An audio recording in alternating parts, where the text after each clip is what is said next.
punta tayo sa balita sa Metro Manila.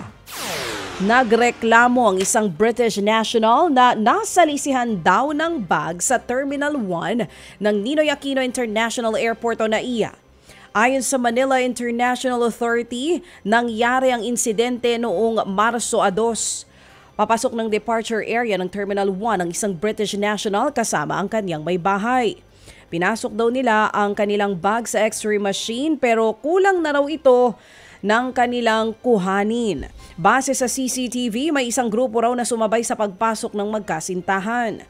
Pinaligiran daw ng grupo ang dalawa at sa gitna ng kaguluhan, tsinempuhan ang isa sa kanilang tangayin ang bag nito.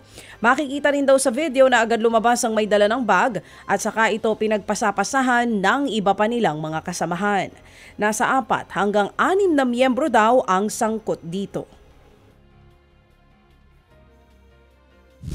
Masasabi po natin, sir, na ito po ay isang sindikato. Dahil sa kanilang kilos, mapapansin po natin na sanay at talaga pong may sistema po sila. Mula dun sa pagkuha ng sling bag hanggang po doon sa pagpasa sa mga nakaintay po sa labas.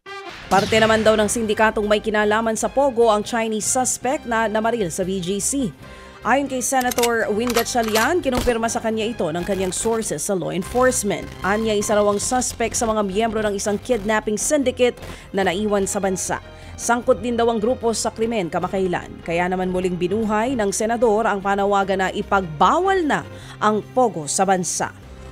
Isang truck naman na may kargang coconut oil ang bumangga sa poste sa Skyway nitong Sabado. Ayon sa MMDA, nangyari aksidente bandang alas 7 ng umaga. Dahil nga natapon ang kargang coconut oil, na-aksidente rin ang ilan pang motorista dahil sa madulas na daan. Nagpadala naman ng MMDA ng truck para tabunan ng lupa ang nasabing oil spill. Ted Filon at DJ Chacha ngayon nasa Radyo 5 92.3 News FM Monday to Friday 6 to 10 a.m.